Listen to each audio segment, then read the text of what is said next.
দিলেন তো সংসারটা ভাঙ্গা ভাঙ্গা দিচ্ছেন না? ভালো লাগতেছে? খুব মজা লইতেছেন আপনারা না? লন ভাই, যার যায় সে বুঝে। ও বুঝেন নাই কার কথা কইতেছি? না না জানেন, আজকে ভার্চুয়াল মিডিয়া গরম ভাই, সবাই খবর রাখে। আর আমগুলো যারা দেখে তারা তো খবর রাখে, তারা আরো বেশি বেশি খবর রাখে। এখনো বুঝেন নাই? আলা নাসরিন আর ডক্টর জাহিদুর রহমানের সংসার ভেঙে গেছে। ভেঙে না, কারণ আছে। এখন আপনারা বলেন তো, কেনা সংসারটা ভাঙলো? আলা নাসরিন সংসার ভাঙলো না জাহিদ সংসার ভাঙলো? অনেকেই বলতেছে ইলিয়াস হোসেন সংসার ভাঙলো। আসলে ভাই সত্যি কথা কি? সত্যি কথা, ইলিয়াস হোসেন কেমনে ওদের সংসার ভাঙবে? আপনারা জানেন ইলিয়াস হোসেনের সাথে একটা বাক বিতণ্ডা হয়েছে, সেটা সংসার ভাঙ্গাল না। ইলিয়াস হোসেন একটা স্ট্যাটাস দিছিল, যেটা নিয়ে আমিও ভিডিও বানাইছি, অনেকেই ভিডিও বানাইছে, এবং তার পরিপ্রেক্ষিতে আলা নাসরিন ইলিয়াস হোসেনের এগেইনস্টে মামলা করছে। আপনারা যদি এই গত কালকের আর আজকের এদের তিনজনের মানে ফেসবুক পেজে যান, তাহলে দেখবেন অনেক মজার মজার কাহিনী হচ্ছে। আপনি যদি ডক্টর জাহিদুর রহমানের পেজে যান তাহলে দেখবেন একটা ঘটনা ঘটতেছে। আপনি যদি আলা নাসরিনের পেজে যান দেখবেন আরেকটা ঘটনা ঘটতেছে। আপনি যদি ইলিয়াস হোসেনের পেজে যান তখন দেখবেন আরেক ঘটনা ঘটতেছে। আসলে একজন আরেকজনের দোষ দিচ্ছে। ইলিয়াস হোসেন কারোর দোষ দিচ্ছে না। ইলিয়াস হোসেন যেটা বলতে চাচ্ছে যে আমার নামে মামলা করছো, করো, সে উকিল দেখাই লাইছে, উকিল বলে হালায়, উকিলের পুরা মানে অতীত বাই করে ফেলাইছে। উকিল নাকি হালায় বৈষম্য বিরোধী আন্দোলনের সময় ছাত্র বিরুদ্ধে উকিল আসছিল, ওর অবস্থা খারাপ। উকিল নামে দোষ দিল, উকিল পয়সা পয়সা করছে, ঠিক আছে, ওর পিছনে লাগছে। উকিল যে কোন দিকে যাইবো আল্লাহ জানে, উকিলের পিছনে লোকজন লেগে যাবো এখন। আর আলা নাসরিনের বিরুদ্ধে সে যেটা বলছে যে দেখো তোমার সাথে তো সংসার বহুত আগের থেকেই নাই, এটা বলছে আলা নাসরিনও বলছে, এটা আমি পরে আসতেছি। তো তুমি আমারে দোষ দিচ্ছ কেন? আর তুমি তো বেসিক্যালি কোনো ভালো একটা মহিলা না, তুমি সহায়বাদী। ছাত্রলীগের প্রেসিডেন্ট সোহাগের সাথে তোমার একটা সম্পর্ক ছিল, সত্য মিথ্যা জানি না, ইলিয়াসের কথা। তো বেশ সবাই আমরা মজা লইতেছে, বুঝছেন? মানুষ তো এই সময় মানে মজা পায়। এই দেখেন আমার কিসমতটাই শালা খারাপ, যখন একটু ভালো জায়গায় ভিডিও করতে যাবো বৃষ্টি আইতেছে, বৃষ্টি আইতেছে কি আইসেই গেছে। আরেক জায়গায় যেয়ে বসি, ওকে ক্যামেরা গুছালাম, গুছাই রওনা দিলে আবার দিয়ে বৃষ্টি নাই, কই যাবো, এনে বসি। তো যারা বলতেছিলাম আপনারা যে তিনজনের আপনার দেখেন, কি বলে ফেসবুক দেখেন, তাহলে আপনারা পরিষ্কার হয়ে যাবেন। কারণ আমি ছোট্ট করে ঘটনাটা বলি যারা জানেন না, সেটা হলো আলা নাসরিনের ভার্সন অনুযায়ী আলা নাসরিন 7 বছর যাবত এই সমস্যায় ভুগতেছে। কি সমস্যা বুঝছেন তো? মানে তার জামাই তলে তলে টেম্পু চালায় 7 বছর যাবত। এখন আলা নাসরিন 7 বছর কেন সহ্য করলো, এটা অনেকেরই প্রশ্ন। ইলিয়াস হোসেনের ভাষ্য অনুযায়ী বোঝা যাচ্ছে যে উনি যেমন তলে তলে টেম্পু চালায়, উনিও তলে তলে নৌকা চালায়, নিশ্চয়ই উনার একটা সম্পর্ক আছে বলছেন। এগুলো কিন্তু আমার কথা না, ইলিয়াসের ভাষ্য অনুযায়ী সোহাগের কথা ইলিয়াস হোসেনই বলছে।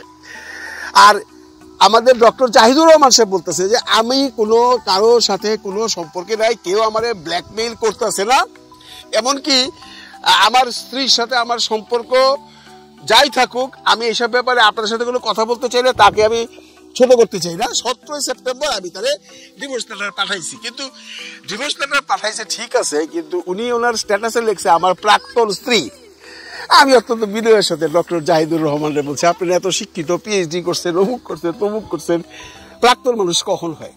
আপনার বউয়ের সাথে আপনার ডিভোর্স হয়ে গেছে, আপনি জানেন না?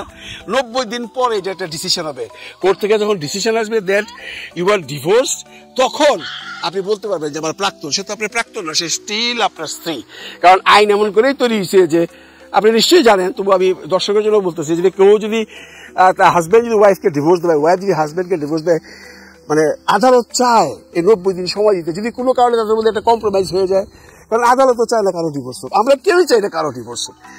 এখন যদি জামাই তলে তলে টেম্পু চালায়, বউ তলে তলে নৌকা চালায়, তাহলে তো ডিভোর্স হবেই, এটা তো কেউ ঠেকাইতে পারবে না। এখানে খামাখা ইলিয়াস হোসেনের নাই, লাভটা কি? ইলিয়াস হোসেনের জন্য তো ডিভোর্স হয় নাই। তার জন্য যারা বলতেছেন কার জন্য ডিভোর্স হইল, হিসাবটা আপনি বাই করেন। আপনি যদি বলেন আলা নাসরিনের জন্য ডিভোর্স হয়েছে, হইতে পারে। আপনি যদি বলেন জাহিদুর রহমানের জন্য ডিভোর্স হয়েছে, হইতে পারে। কারণ জাহিদুর রহমান যদি টেম্পু চালায়, তার বউরা কেন সহ্য করবো? আবার জাহিদ যদি জানে তার বউ নৌকা চালায়, তাহলে সে কেন সহ্য করবে? এই সমস্যাটা দীর্ঘ 7 বছর। এই 7 বছরের পরে ইলিয়াস হোসেন ঢুকছে আজকে থেকে 1-1.5 মাস আগে। ঢুকার পরেই তারা এই চান্সটা নিয়ে নিছে, বন্দুকটা ইলিয়াস হোসেনের কাঁধে পাঠাই দিয়েছে যে এই শালা ইলিয়াস হোসেনের জন্য আমাদের সংসারটা আগুন লাগলো। মানুষ তো শ্রোতা রে ভাই, আমরা কি আমজনতা, ম্যানগো পিপুল আপনারা মনে করেন? এখানে আপনাদের স্ট্যাটাস গুলোতে যায় দেখেন, মানুষ বহু আগেই বলছে, বহুত মানুষ কমেন্ট করছে যে আনা নাসরিনের যে ভাষাগত সমস্যা, ওর যে একটা ভাব, এই জন্য মনে হয় ওরও একটা মাঝি আছে। এরকম কথা লেখছে কিন্তু অনেকে, যেমন তার এই দাম্পত্য সঙ্গী নিয়ে সে স্বামী বলতে ঘৃণাবোধ করে, কারণ স্বামী মানে পতি, স্বামী মানে দেবতা, কেন স্বামী বলবো। তখনই কিন্তু অনেকেই বলছে এরা কিন্তু লিভ টুগেদার করতেছে। আসলে 7 বছর তারা লিভ টুগেদার করতেছে, এটা স্পষ্ট তো হয়ে গেছে। এটা আনা নাসরিনের নিজস্ব যে ফেসবুক আছে ওইটা যদি টোটাল স্টাডি করেন, ওইটা দেখলে আপনারা বুঝবেন। ডক্টর জাহিদের ফেসবুক স্ট্যাটাস দেখেও বুঝবেন এদের মধ্যে 7 বছর যাবৎ কোনো সম্পর্ক নাই। আমি বলবো ভাই, যার সাথে 7 বছরের সম্পর্ক নাই তার সাথে আপনারা কেন থাকেন? অনেকেই অবশ্য বলতেছে। এরপরে মানুষ কম্প্রোমাইজ করতে পারে, যারা আনা নাসরিনকে ভালোবাসে তারা তাকে বুঝাচ্ছে, কিন্তু ভাই 7 বছর হয়ে গেছে এটার বয়স, এইটা তো আর জোড়া লাগবো না। তো এইখানে ইলিয়াস হোসেনকে আইনা বলির পাঠা বানাইছে, ইলিয়াস হোসেন তার নামে মামলা করছে। ইলিয়াস হোসেনের মামলা করার পিছনে তো এখন মানুষের কাছে পরিষ্কার হয়ে গেছে যে ভাই সমস্যা তগর মধ্যে সমস্যা, তগর শস্যের মধ্যে ভূত। ইলিয়াসের আনন্দকে লিগা, ইলিয়াস তো রুবিন ফরানের স্ট্যাটাসটাই দিছে না, ডিভোর্সের কথা তো ইলিয়াস কয় নাই। তোরা আবার বৃষ্টি আছে, ও মাই গড। তো ভার্চুয়াল মিডিয়াতে কিছু মানে যারা ইলিয়াস হেটার্স আছেন তারা উল্টাপাল্টা লিখতেছে যে ইলিয়াস হোসেন অ্যাকচুয়ালি মানুষের বউরে নিয়ে কথা কয়, মানুষের সংসারে আগুন লাগায়, এই সংসারটা ভেঙে দিল। আমি অত্যন্ত বিনয়ের সাথে বলতেছি ভাই, আমি ইলিয়াস হোসেনের সাপোর্ট করতেছি না। ইলিয়াস হোসেন এখানে সংসারটা ভাঙলো কোথায় আপনারা একটু বুঝাইয়া বলবেন? আপনারা তো দেখতেছেন জাহিদের যে সমস্ত স্ট্যাটাস, সেটা দেখে তো বুঝতেছেন। আমি এখানে সবচেয়ে বেশি দোষী ধরবো আনা নাসরিন। উনি দেখেন ব্যাপারটা প্রথম থেকে সামাজিক মাধ্যমে নিয়ে আসছে। আমার সংসারে যদি কোনো প্রবলেম থাকে আমাকে সামাজিক মাধ্যমে এসে আলোচনা করার কোনো দরকার আছে? উনি কিন্তু বলছেন, এবং জাহিদ সাহেবকে আমি দেখছি সবসময় এগুলো ব্যাপারে অ্যাভয়েড করছে। উনি কোনো কিছু এই ব্যাপারে কথাবার্তা বলতে চায় না। বাইরে তোমার যদি প্রবলেম থাকে সংসারে, তোমার স্বামীর সাথে, তোমার স্বামীর ব্যাপারে যদি তোমার কোনো কমপ্লেইন থাকে, তোমরা বসো, তোমরা পয়সা কম্প্রোমাইজ করো। যদি মনে করো সেটা হলো না, ডিভোর্স দিয়ে চলে যাও। এই এপ্রিলে মরার তো দরকার নেই, ডিভোর্স যদি না দিয়ে এইভাবে সংসার করো।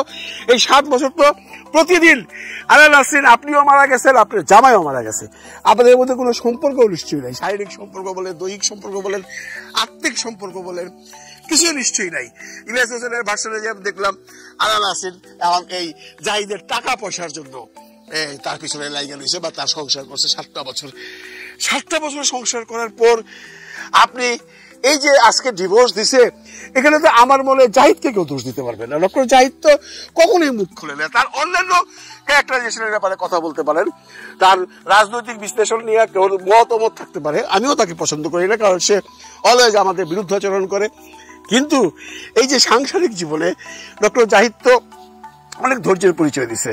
উনি তো আপনাকে 7 বছর যখন এই যে টেম্পো চালাইছে, আপনি 7 বছর দেখছেন, এবং আপনি নৌকা চালাইছেন, সে দেখছে, তারপরেও যে আপনারা রইছেন, এর জন্য আপনারা একটা বাহবা পাইতেই পারেন। কারণ এরকম মডার্ন ফ্যামিলি বাংলাদেশে বোধহয় খুঁজলেও পাওয়া যাবে না, এবং যারা আছে তারা কোনো ভার্চুয়াল মিডিয়াতে আসে না। আপনি যে মডার্ন, আপনি যে প্রগতিশীল, সেটা তো আপনার ভাষাগত ব্যাপারেই বোঝা গেছে। ওই আপনার ওই দাম্পত্য সঙ্গী, এটা তো এখন ভাইরাল বাংলাদেশে, অনেকেই দাম্পত্য সঙ্গী বইলা ব্যবহার করতেছে। আমি আমার বউরে কালকা কইছিলাম তুমি তোমার দাম্পত্য সঙ্গী, উনি তো লাভ পেয়েছে, কি সব করতে শিখছো আলতু বলতো কথা। আমি তখন তাহলে বুঝাইলাম যে আনা নাসরিন, তাদেরকে এইগুলো স্ট্যাটাস গুলো দেখাইলাম। দেখো এটা হলো উনি ওভার স্মার্ট। কারণ আমরা জন্মের পর থেকে বাঙালি কালচারে স্বামী, বর, পতি শুনে আসতেছি। হিন্দু, মুসলিম, খ্রিস্টান সবাই হোক, হাজবেন্ড ব্যবহার করতে পারতো, এটা নিয়েও তার আপত্তি।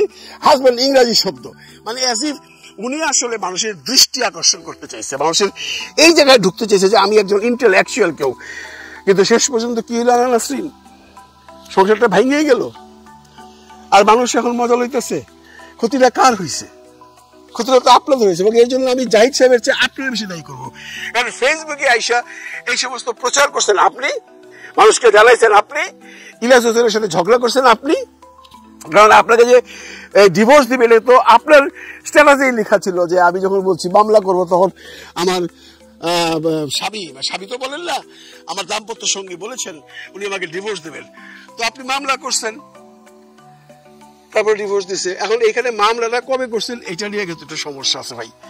হ্যাঁ, মামলা উনি করছে আগে, ডিভোর্স হয়েছে পরে। সুতরাং সেই হিসাবে আপনি ইলিয়াসের দোষ দিতে পারবেন না। উনি মামলা করলো কেন ইলিয়াস করতে? উনি মামলা করে উনি সামলাইতে পারবে? উনি নিজেই তখন বলতেছে কোন দেশে আছে আমার মামলার নথি আমি পাইলে আসামি পাওয়া যায়। কাজে আপনাকে বুঝতে হবে, আপনি সাপের লেজে পা দিচ্ছেন ভাই, আর নয় সাপের লেজ দিয়ে কান চুলকাইতেছেন। দোস্ত আপনার জাহিদ সাহেব তো বুঝতে এগুলা, সাহেব যে জাহিদ সাহেব জানে এর রিজাল্ট কোথায় যাবে, সেটা এগুলো চড়াইয়া খায়। আপনি তো চড়াইয়া খান না, আপনি আছেন নৌকা চালানির তালে, উনি আছে টেম্পুর তালে। এই তালে তালে গুলে মালে আপনাদের সংসারটা চলে গেল। এখানে আপনারা ইলিয়াসেরও দোষ দিয়েন না, পাবলিকেরও দোষ দিন না। তবে আমরা অত্যন্ত বিনয়ের সাথে বলতেছি উই আর সরি। আমরা চাই না কারো সংসারই ভাঙুক, এবং যিনি দেখতে আছেন তিনি হয়তো মনে করেন, তিনিও বলবেন না কারো সংসার ভাঙুক, আমরা কেউই চাই না।